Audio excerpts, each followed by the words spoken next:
I'm going to talk about a small application that I've written over the past, I guess, several months, coming from a very, very academic point of view. So there's a bit of math involved, and I hope that I can explain these things in a way that are not too difficult to understand. Well, I get a very bad review if I lose my audience, so I'll try not to do that. The first thing I want to do is an example. So this is basically what I'm trying to accomplish in various programming languages.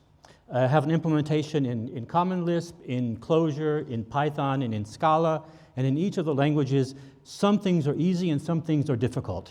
And different things are easy or difficult depending on which language you implement. What is a commutative function? So a commutative function is a function that if you swap the argument, you get the same result. So 2 plus 3 is the same as 3 plus 2. Okay, so plus is commutative. Subtraction is not commutative. So 1 minus 2 is not 2 minus 1. So I want to write some code given some finite input and some operator. Test, is the operator commutative? So there's several ways of doing that. So in the Clojure language, we have this function every. So every takes some set to iterate over plus some anonymous function, and I'm not sure why the indentation is funny there. And some anonymous function and asks, is that anonymous function returning true on all the inputs? So what is that function? Well, that function actually, again, iterates over the same input. So we have an x iterating and a y iterating, and then internally we ask, is op xy equal to op yx? So the whole expression will return true if the function is commutative on all the input. And the function is subtraction, so we're going to get hopefully a value of false. False. Which is correct, but it's not very insightful. What are the values for which it found non-commutative behavior? So I would like to know, well, what is the counterexample? Why is it not commutative? Maybe I'm expecting it to be commutative and something in the set behaves in a special way, and I didn't know about that. So one way to address that is to invert the logic and ask, well, can I find a counterexample for which it's not commutative? So rather than every, I use some. So is there some element of m such that some element x of m, such that there is some element y of m for which these are not equal? And if that's the case, return this pair. Okay? So if I evaluate that, I get the pair back. But that only works because Clojure considers an array x and y as being true. If my value which provokes the contradictory behavior is itself false, then the iteration will continue, and I won't find the counterexample. Another problem with this is that there's a lot of work going from here to here. I have to do a lot of inversion in my head. What if I forget the logical inversion somewhere? If I have an equal instead of a not equal. So there's some amount of overhead that the human compiler has to do in this code transformation. So I wrote a Clojure macro for all, which basically transforms this every of, well, fn is the Clojure equivalent of lambda. So every of lambda, so that now the code looks like for all a and m and all b and m is this expression equal to this expression. So in my opinion, that's more readable and more close to the mathematical expression. But again, we get false, because for all returns true or false, depending on whether what it checked was always true or sometimes false. So the macro that I want to introduce is this heavy for all, which returns useful information. So it's false, and in particular, if a is equal to 1 and b is equal to 2, 1 minus 2 is not equal to 2 minus 1. So this is what we want to do. We want to somehow overload Boolean values with values that have metadata. But there's several problems with that for the implementations. In Lisps, the only negative value that there can be is, well, in Common Lisp, is nil. You can't make nil because be true in Common Lisp. And in Clojure, you have 2 negative values, nil and false. And again, you cannot put metadata on false. You can put metadata on true because everything is true other than, well, in the case of Common Lisp, everything is true other than nil. So if I'm looking for a non-nil value, I can decorate it. But if I need a nil value, a false value returned, I need some extra structure to pass along this reason, the counterexample, or the witness value in that case. So this is basically the reasoning behind what we want to do. Okay?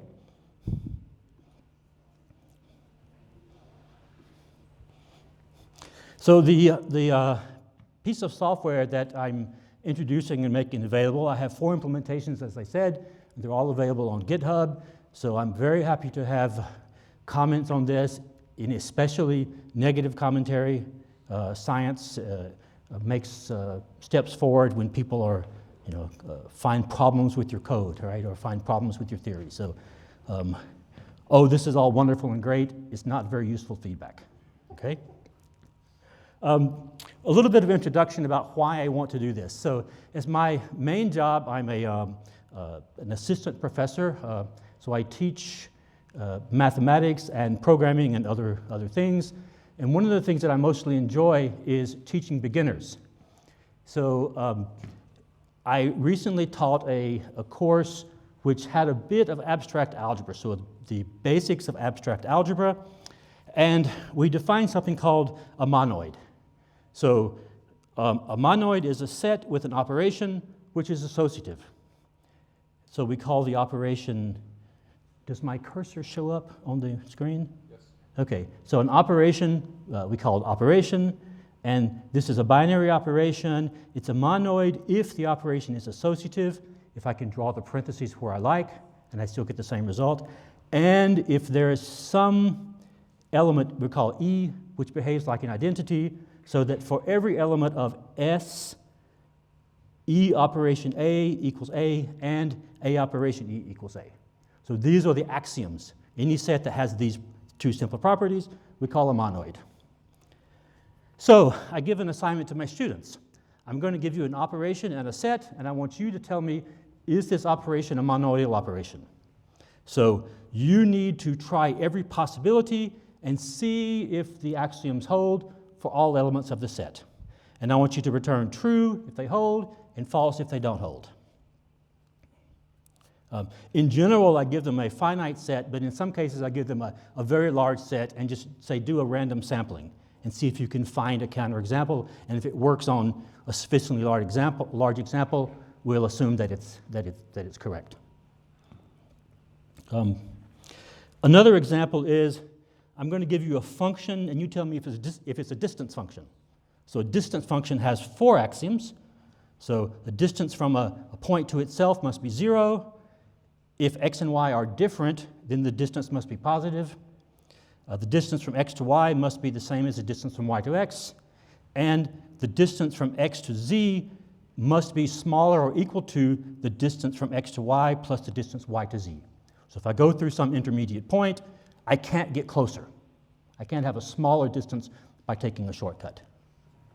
So again, I give the students a function and a set, and I ask, implement the isDistance function, and you have to verify the axioms. Hopefully the code should be clear, and it should match the mathematical definition. So if you can write the code that looks like the mathematics, then you have a high conviction that the code is correct.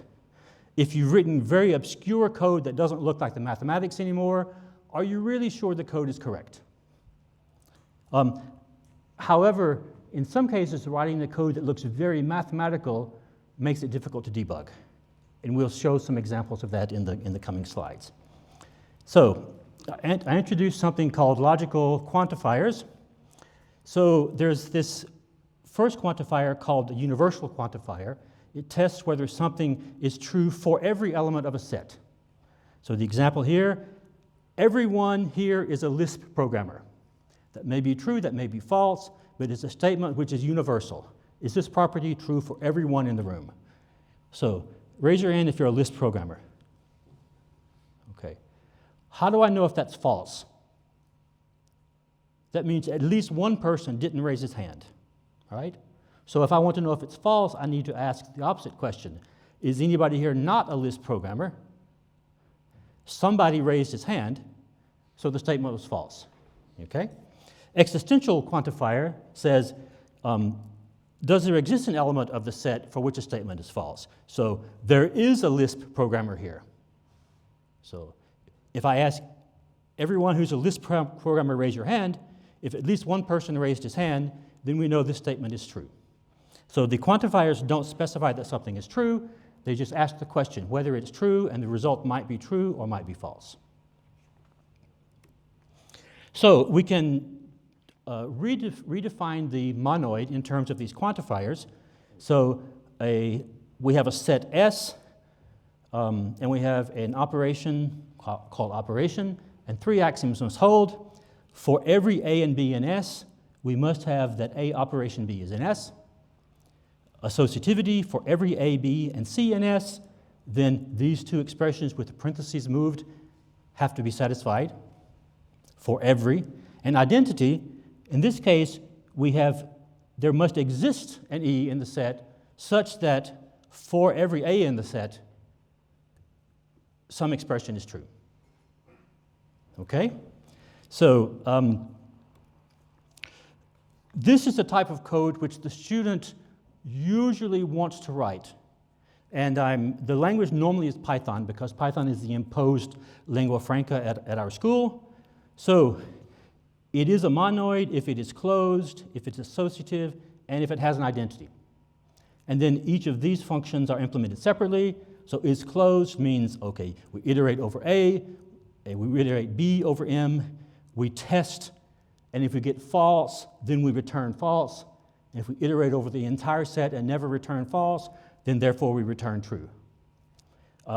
I would suggest that even though the code is right, it doesn't look very much like the mathematical expression. So the programmer has to translate this into this. And in a simple case, it's not so hard to do, okay? But I would like him to write code that looks like the mathematics. So is closed, is associative. Again, we have for each A and M, for each B and M, for each C and M. Now we test what we expect to be true. If it turns out to be false, we return false. Otherwise, we return true. So it's imperative, it's actional, it's transactional. Convince me that this code matches this mathematical expression. Okay, you have to look at it a while to maybe convince yourself of that. What about this example? Has identity. For each E and M, for each A and M, we test whether E operation A equals A operation E equals A and return true, otherwise return false. So this is the code I wrote originally, quickly without testing, and I went on throughout the presentation, and I thought, you know, I should come up with an example which has a bug in it, which might be difficult to find. And then the next day it dawned on me, actually the code that I wrote has a bug. What I'm testing here is for every A, for every E, this expression holds. I'm not testing whether there exists an E such that for every A the expression holds.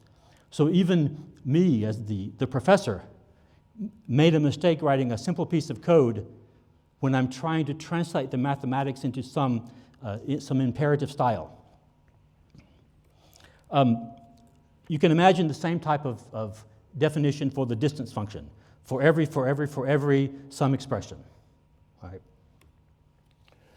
Okay, so many programming languages have something built in that makes these quantifiers a little bit easier. I forgot to press start on my timer. Okay, so in Python there's a function called any that basically is the exists quantifier. So does there exist any A and M for which P of A is true? And the all quantifier, is it true that for all A and M, P of A is true? Okay. So I can write that code in Python as, is it true that for all A in M, op AB is in M? For all A in M, for all B in M, is that op AB in M? So I'm testing closure with this all quantifier. And my claim is that this looks like this.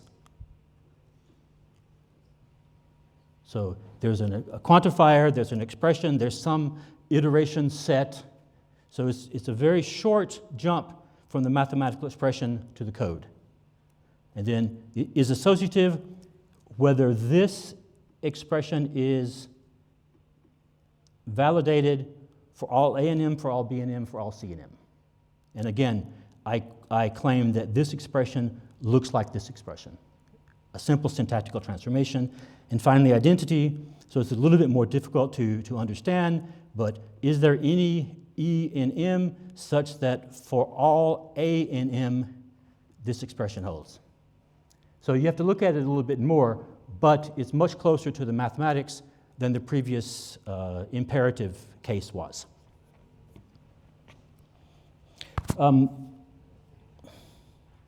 A problem is that any returns true or false. It doesn't return the counterexample if false. So the code doesn't help the student.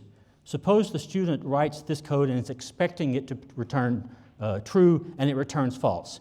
So it might mean that the student's implementation of op is wrong, or it might be that really this mathematical operation is not, has no identity, or it might be, in third case, the test case is actually wrong. I'm asserting that this is true when I should be asserting that this is false. So a problem with any and all is they just return true and false. They don't return a meaningful value other than true and false. In Common Lisp, we have something similar called sum. We give sum a predicate and a set to iterate over, and it tells us true or false. Is this predicate satisfied for every element of the, I said set, but it's probably more appropriate to say sequence.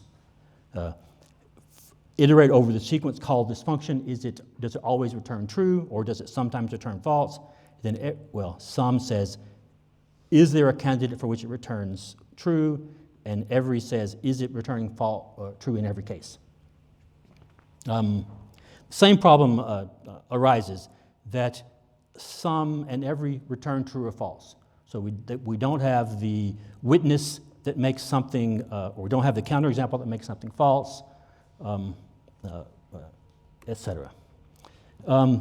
We can work around that by inserting sort of this type of function in there so that when we find the candidate, we return something which we hope is true, and then in Common Lisp, sum will actually return the first true value it encounters rather than just returning true. That's not the case in Python. Python won't return the first true value it finds, it just returns true or false. And so we can test, well, if it's even, then return the object. However, if we're looking for whether there's a nil in a list, well, if we use this type of example, when x is false, then return x. Well, this value will be false, so the sum will continue to iterate. So both of these lists contain nil in the sense of the sum called in Common Lisp. Closure is the same issue, except that the functions are not called sum and every, they're called sum and every question. Actually, in closure, there's sum question, every, and every question, and I always have to look up which one is the one that does which. So they make sense in some way of thinking, but not in my way of thinking. Same problems with testing for false. This particular value that you insert in there sort of as a hack must be a true value. If it doesn't turn out to be a true value, then the hack doesn't work. This is the syntax in Scala. So in In Scala, there's this exists method and a for all method, which are implemented on many types of iterables. So we can ask, is there some element of this iterable for which p returns true? And then, of course, I can also put in an anonymous function in there, and the same for all.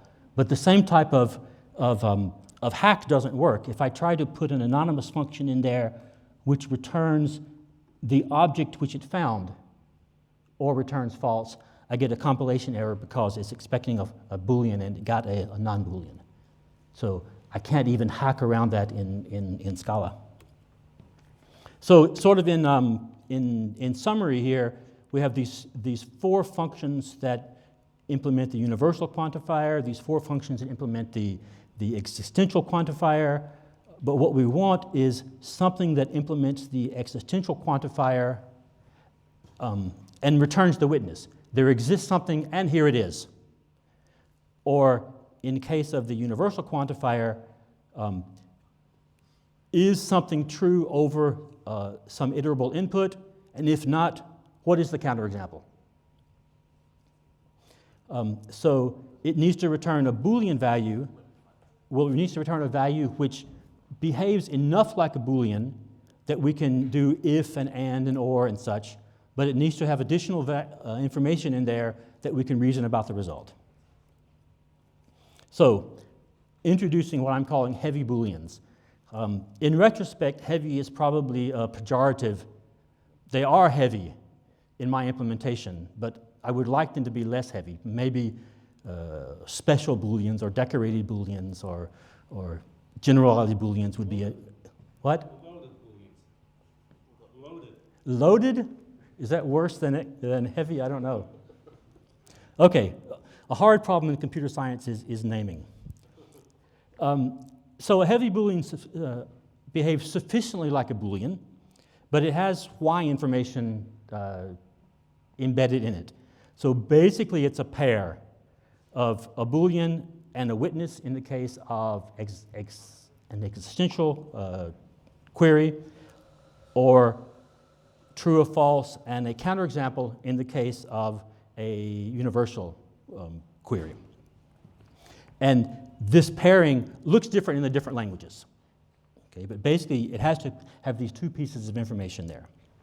So in Common Lisp, it's implemented as with clause. There's a class called heavyBool, which has 2 fields that contain the Boolean and the reason.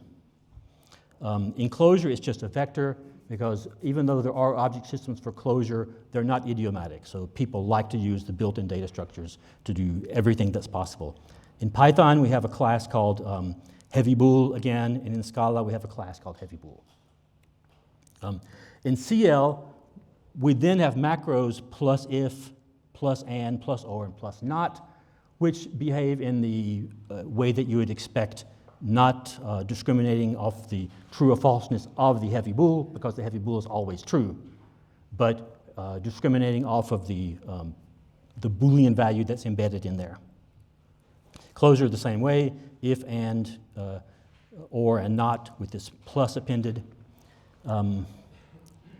So the code will look something like this: if, or plus if, plus or, plus for all. So that's not so difficult to read. And then, I don't have it on here, but then there's extra ways of putting supplementary information on there, what it is I'm really trying to check. In Python, we actually can override the underscore bool method on heavy Boolean, so that it behaves correctly with and, or, and if.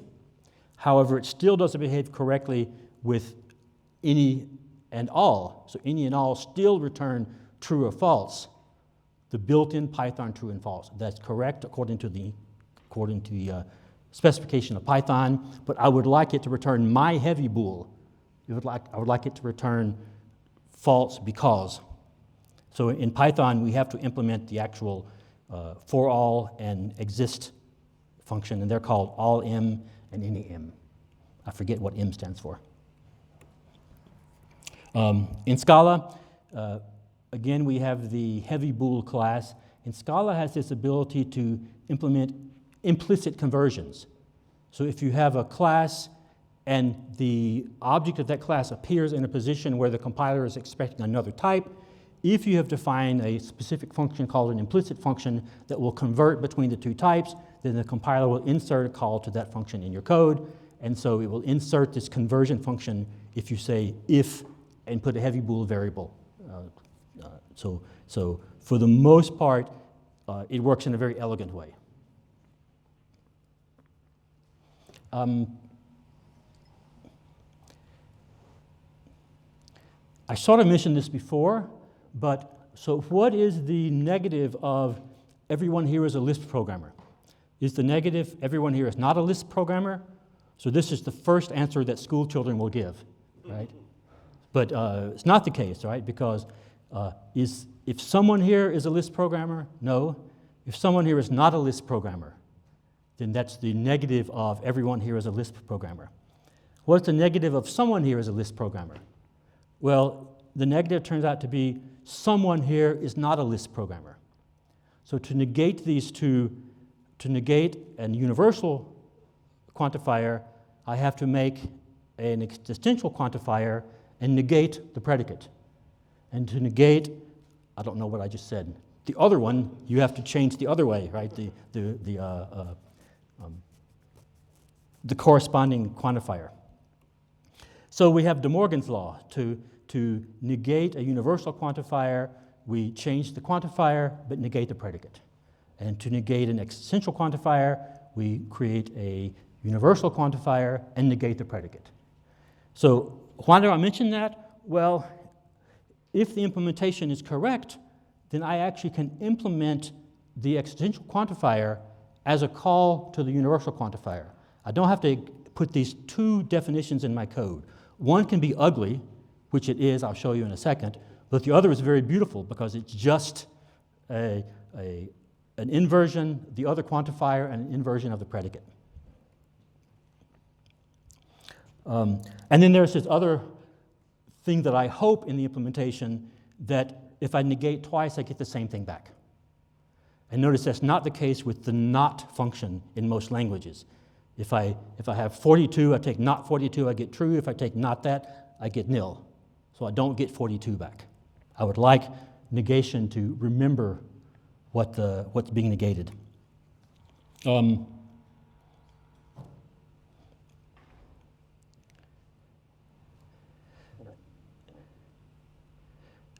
Let me just go to the examples. So this is the code. This is the Scala code. So is anybody here a Scala programmer?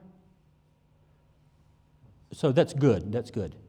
Well, it's good in the sense of I think that the code is somewhat understandable to any reasonable person, although you, of course, don't understand all of the details.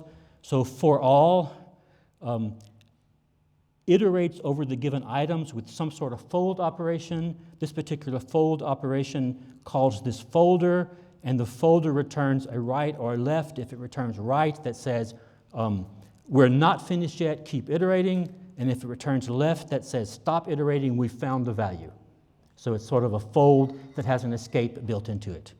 So the for all, it iterates, and if it finds something that does not match the predicate, then it constructs a counterexample with this ++ witness item tag, whatever the given tag was.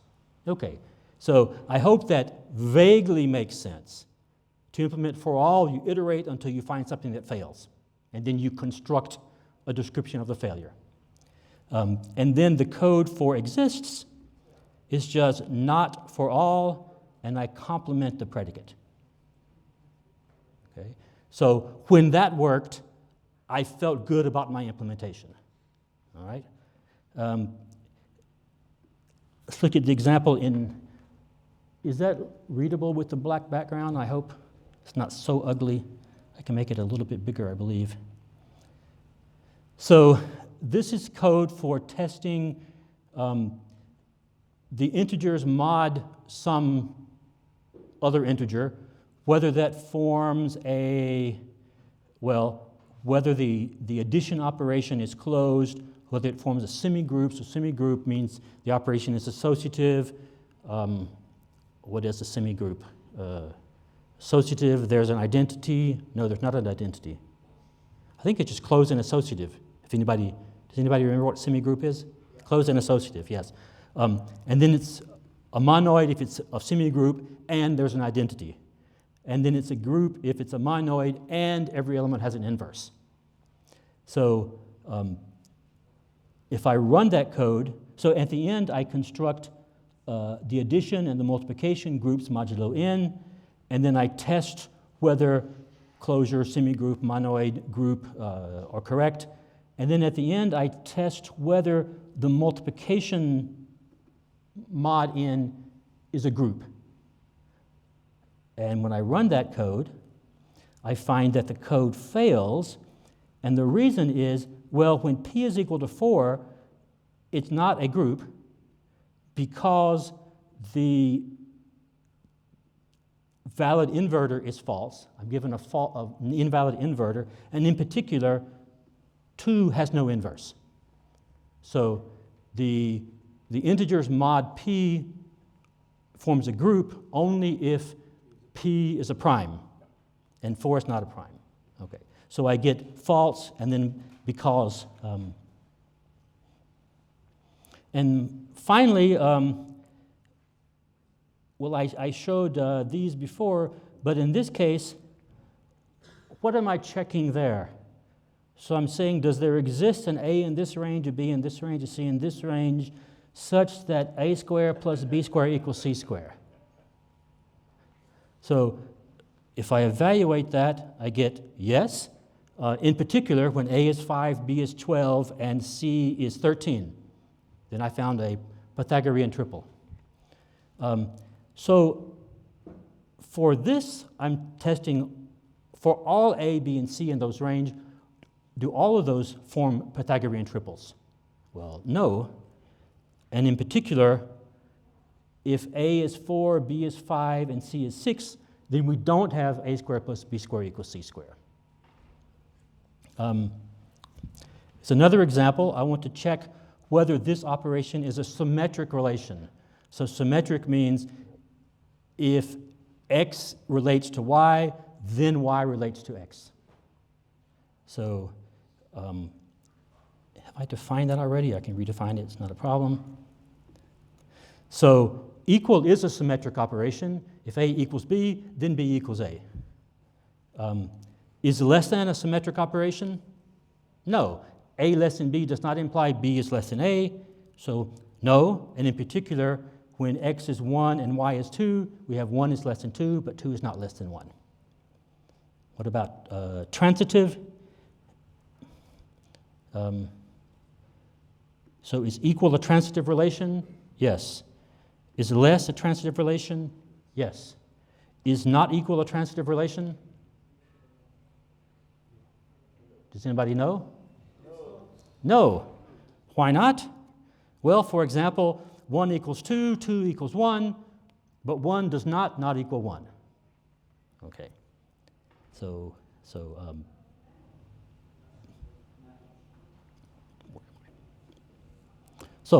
that concludes my talk. I'll be glad to answer any questions.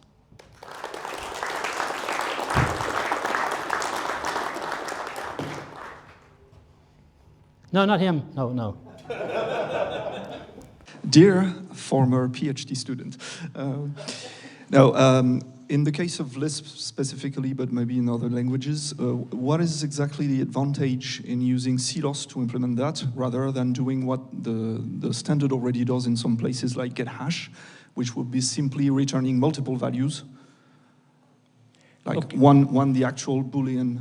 So the question is why not return true as the first argument and the reason as the second argument? Yeah, but more interestingly, false. If false is the actual value, which right. So exists, you want the exists, you want the witness, and for all, you want the counterexample. So that could work, but you're going to have a little bit of problem with composition. So if you say for exists of for all, then both values won't get returned. Oh, so you could implement the for all as something returning values of, but you'd have to always take this multiple value function call and multiple value bind. So your point is well taken that maybe that's a more common Lispy approach and potentially could have an implementation that does that. One of the purposes of this is just to experiment to see, can I make the code look like the math? And would that make the code look closer to the math or less than, or further from the math? I don't have a good answer. So I thought this was a really interesting talk. I'm curious if you've thought about sort of the wider applications of heavy Booleans in terms of calculations that can fail. So I'm thinking specifically the type theory purists, they'll say, hey, use monads if you have calculations that can fail, and use bind to chain them together. And then you sort of look at the vast majority of programming languages that are out there today, and you'll have an and or an or, which does an early exit when things fail. So it'll only continue to evaluate the further arguments if, let's say, in the and case, the first one has proved to be successful. And so recently I was sitting there and writing code where I had lots and lots of steps where I was checking things, and I was thinking, it's so frustrating that I can't just use the and to do this entire chain of calculations, and I either have to go into category theory and do all this crazy monad stuff, or I could use something like heavy Booleans to chain these calculations together. So is that something that you've looked into or thought about? So that's definitely part of the motivation.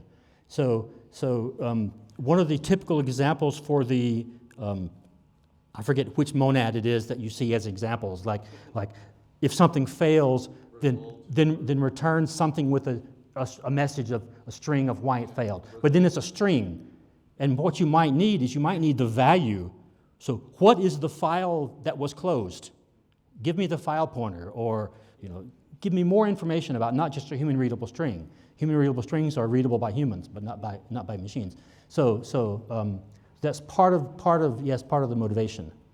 I think that would be very powerful to have that in a variety of languages. Of course, heavy does come into play now. That if you have very intensive code, you don't really need to be creating these huge data structures every time something succeeds. You only need the reason in the case that it failed. But in order to make the algebra correct, you have to create the true and the false thing and propagate them around.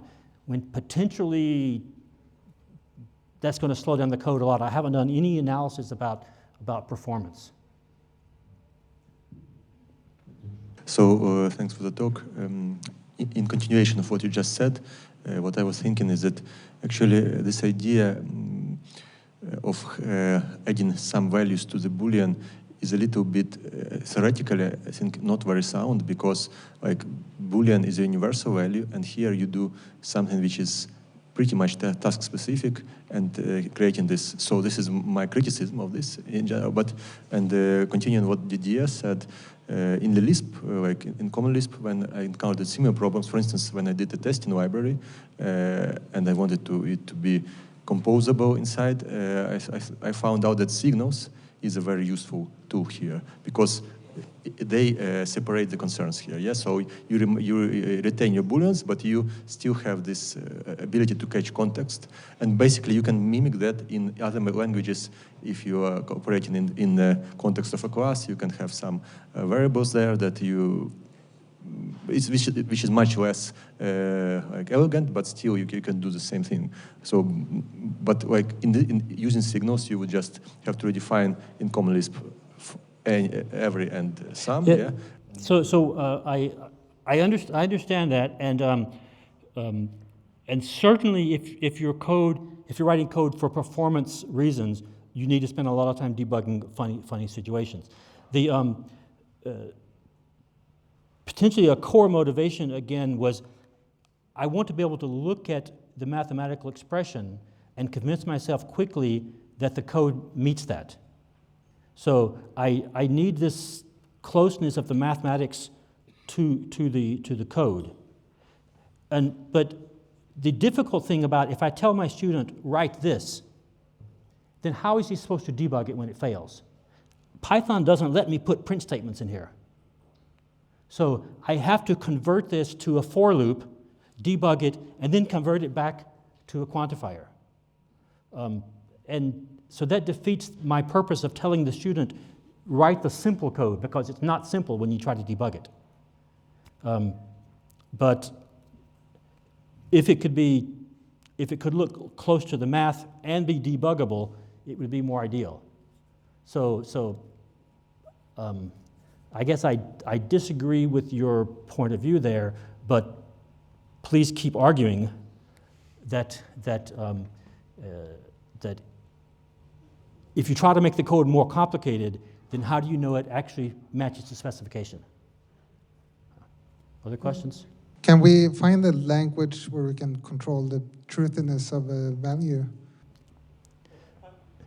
So Python lets you put a method on an object whether it should be considered true or not true.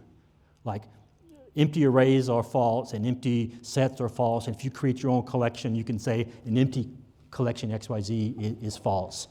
So you can control the truthiness and falseness like that. And Scala and apparently other languages, I don't know, languages like, have these things called implicit conversions that if a certain type is needed and you have a function to do the conversion, the compiler will insert that. So it looks to the programmer like you can put a heavy Boolean inside an if.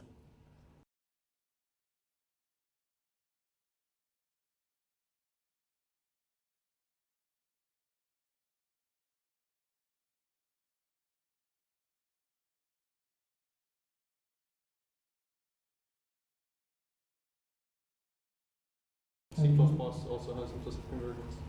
Implicit conversions, okay. So you can define them. So the compiler will insert them to make your code type correct? So you can define conversion functions. So that basically, if you have a class, then if it's expecting a Boolean and you have defined the function, how do I convert this complicated data type? Yeah. Then it'll do it. So the same as in Scala.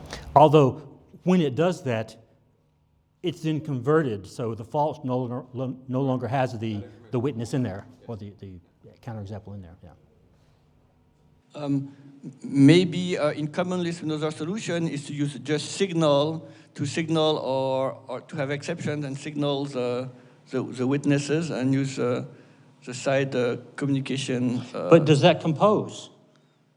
If I do it for all of exists of and of or, you may have to do I get the right value yes. up at the top? And to if you want composition, what you may want is type classes and something that has the behavior of either Booleans or heavy Booleans, depending on the instance of the type class.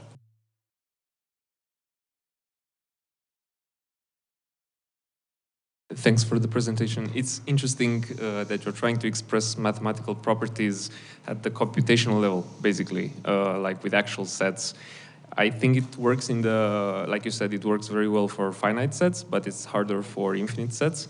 So something that I noticed, and this is where my question comes from, is that example with not exists. So you said that it does not work, right? The not exists. No, it does work. It does work. Yeah.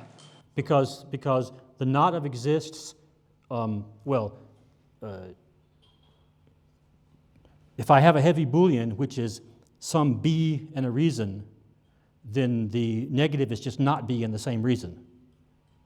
But it doesn't hold that not exists is the same thing as exists, right? In that It does, unless you have maybe you found a loophole in my logic, but It looked like the moment, you also had the table, going back to something, you had the table where you listed true, false, and a witness, and in the other column there was nothing, right?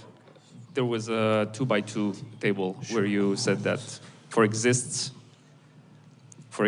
you return a witness, and in the case of true, and false, simply false, with no witness in the case of false. Yes, here. Oh, no, I return true and no reason. Yeah. So if you complement it twice, you have true and no reason. Yeah, but in the case of false, you don't return anything. So if my But understanding... no, if I complement false and a counterexample, then I have true and an object which is not called counterexample, it's called witness. And then I complement again, I get false and the counterexample. So in the case of not exists, I think you would lose, if maybe my intuition is wrong, but I think you would lose the counterexample, the witness in the No, middle. I don't lose the counterexample, and I apologize if I explained it insufficiently, but I can't create a witness where there is not one. So if some predicate is true for an entire set, I can't create a witness. All right. So regardless of this, I was wondering if you considered expressing propositions, because this is about propositions in logic, right? Yes. As a first-class concept, and then compose them with logical connectives. So you would have and you would have or, and you'd have not for propositional logic, and then you'd have exists and for all for first-order predicate logic. Right. So you could build something like a tree of propositions and keep track of the ranges of all the variables that are involved in the composed proposition. Is this and a then theorem lazily, prover now? And then lazily evaluate Oh, I see what you're saying. whether Yeah, it yeah, holds. yeah. Because then in that case, doing it lazily, basically you would be able to iterate over all variables, over all ranges, and find even the deepest counterexamples for proposition that doesn't hold.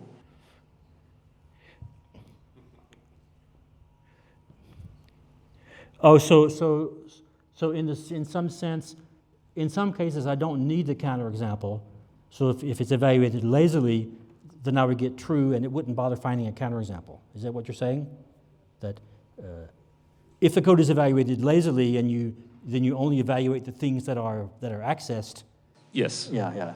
So I can see an advantage in that. I'm not sure if it would work properly for your teaching purposes, but it would allow you to compose propositions really well, I think.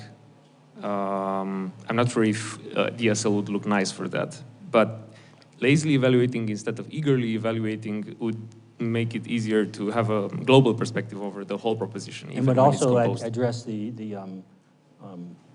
some of the performance issues, that you wouldn't have to calculate things that you don't need. Yeah, maybe. And also sampling would work pretty well because you could sample over all domains at the same time, over all ranges, sorry. So we are out of time. I had the best question ever, but I cannot ask it. So it was in the best tradition of like masquerading a statement as a question as well. So you have to ask me later. So thanks, All right, everyone. thank you, Jim.